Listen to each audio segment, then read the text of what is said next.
BetOnline is the world's most trusted source for sports betting. BetOnline has every stat, every matchup, and even live odds and spreads to bet on during the games. Do you think you know your stuff? I bet you do. BetOnline is the most trusted source for sports betting. Plus, when the game's over, head on over to BetOnline for that online casino, blackjack, poker, and over 150 different slots. Head to the website today, get in on the action, BetOnline where the game starts. Do you want a bite? I'm on a diet, but thank you. You're kidding, right? You look great. Very fit. You can always be thinner, look better. No matter where you're at in fitness, where you're at in life, this one's going to rear its ugly head. And that is the constant feeling that you're doing it wrong. Or you're doing something, you're applying the effort, and you just think like, well, there's got to be more I could be doing. Supernatural, at least I assume, I hope, because I deal with this all the time. I've been dealing with it the last couple weeks because I got incredibly violently ill. Like I was shitting piss for, for like, I'm very classy, for like 4 days, and I couldn't eat. I mean, I could not put food down. So of course I lost like 11 pounds, in 4 or 5 days, which to most people out there who are like grossly overweight sounds great. But to me, it was a disaster because we all know I wasn't losing body fat. I was losing because I was not nourishing myself. It was mostly water and then, a little bit of muscle mass. When you put in as much effort as I do, as some of you do, into training, into trying to build up your body and be healthy, to see it just evaporate by something that's outside of my control. It wasn't like I decided to take up a hobby of Jack in the Box and vodka. Something hit me, and I think, my wife and I just filled out our chicken coop, and I was dealing with the chickens a lot. And I think I got some weird poultry-borne illness, but I was really sick. So then I'm trying to put the pieces back together. And I'm like, am I doing too much volume? I got to get it quicker. I should cut my carbs. That's what I should do to get myself back. I just should go pure protein. Staying the course is really paramount. Now, staying the course, if your plan is fucked, is, of course, going to be a disaster. And I think that that's why a lot of people encounter trouble, is that they make a sincere decision internally. I'm going to get in better shape. I'm tired of the way I look. I'm tired of the way I feel. Here we go. But you don't have kind of the guidance or the knowledge to do it properly. Then you actually do stay the course, and you're applying yourself to something that isn't going to give you any results, and you're like, well, fuck this, okay? So that's one thing. Another thing is that you're so super motivated, you do get good guidance, you do have a program set up for you, and 3 or 4 weeks into it, you're like, I'm not getting the results I want fast enough, or I'm not getting results like that other person's getting results. So I'm going to add in a bunch of stuff, or I'm going to cut more calories than I was prescribed to do. I'm going to add in more exercises. I'm going to do my workout twice in a week as opposed to once a week. All these things play in your head, right?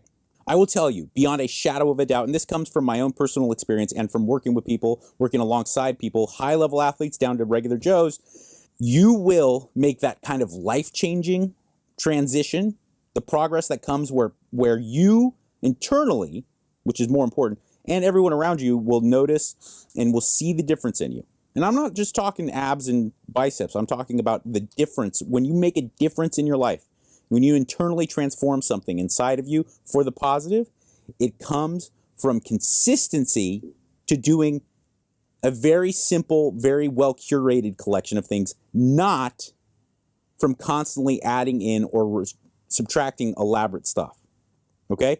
The person who commits 12 weeks without deviating, regardless of how frustrated they get, regardless of how disappointed they may be, you devote 12 weeks to walking every day a good amount and doing 2 really well-constructed resistance training routines twice a week, that person will inevitably end up with better results than the person who does a 6-day-a-week training split with all this elaborate stuff going on. Because almost always, the person doing the 6-day-a-week elaborate training program, with varying volumes and whatnot, isn't going to stick to it. The other day, I'm at jiu-jitsu, I'm doing hard rounds, really sweaty, my man parts are grease, that stink. Sure enough, I look at the clock and I'm like, oh no, I'm about 20 minutes behind schedule to go pick up my daughter from school. I'm gonna see other parents, I'm gonna see other kids, my daughter's gonna be embarrassed, I'm gonna be embarrassed. Luckily, I had the Mando starter pack in the back of my truck. I used some of the cream tube deodorant and some of the deodorant body wipes, and head to toe, I was smelling flowery fresh. No joke! And right now, there's no better time for you new customers to get a starter pack. Get yourself some of that stick deodorant, some of that cream tube deodorant that I used. Plus, you get 2 free products of your choice, like the body wash or like those deodorant wipes that I was using. Yeah, buddy. Use the code Mikey, M-I-K-E-Y. Get yourself free shipping and $5 off. That's an over 40% saving on the Mando starter pack, and you're getting the best of the best. ShopMando.com. Please support the show and let them know that I sent you. Use the promo code Mikey, ShopMando.com. Or something will arise where they're saying like, "Whoa, maybe what I'm doing is too much work for that goal. I should change my goals. I should do this. I should do that." There's decision fatigue that comes in. You know, the reality is that the big difference, the big stuff that we're all shooting for, that internal transition, the big results that you see, the before and after pictures, the stuff it takes to do that is kind of boring.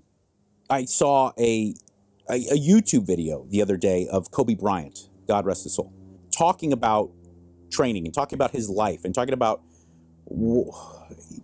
his commitment to playing basketball. And what I appreciated about this video in particular is that a lot, especially about Kobe's work ethic, became this thing of legend. And you almost thought that he was continually putting on a show to keep up the image. And I am fortunate enough from my job and my life to have been very close with broadcasters and staff members of the Los Angeles Lakers, the sports broadcasters for a time that were working with the Lakers day in and day out, that really actually got to know these people, these players and coaches.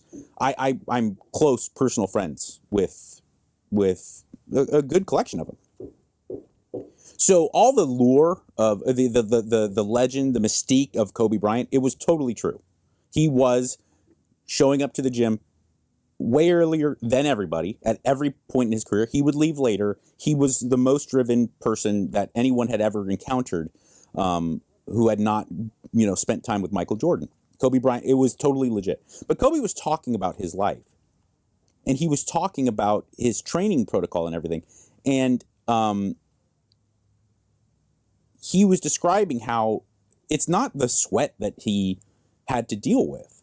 It was that in order to be amazing, he had to just constantly, over and over again, pound away at stuff that he found fundamental and was at times, to be frank, boring.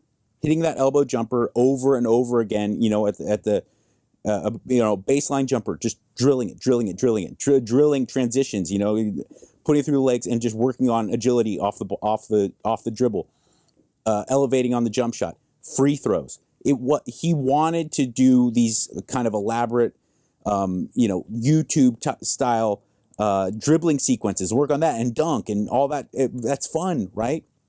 But he knew to be the best that he had to just constantly, just over and over again, he was hammering this stuff that he admitted was at times very boring. And that was the hardest part for him, was fighting this urge to just give up because it was fucking dull. And I will tell you, with body transformation, that's a thing. YouTube fitness personalities and Instagram fitness influencers can make a great living presenting these really eye-catching, really impressive kind of acrobatic programs with different breakdowns of circuits and kettlebells and da-da-da. You want to know the reality is, like, monitor your calories, up the protein, and grind week after week after week of the same stuff, the same kind of boring, monotonous crap. It becomes not boring when you can see yourself becoming better, but it is, at first glance on paper, it is boring. Just work past that. If you really want to do that, if you really want to make that change that is altering for everything in your life. Again, it's not just about the image, the abs and the bicep. If you want to do that thing where inside you know you're becoming a different person for the better, sometimes you just got to have the iron will to get through what could be looked at as monotony. Because most everyone, I don't think Americans are lazy. I don't think modern humans are lazy. I don't.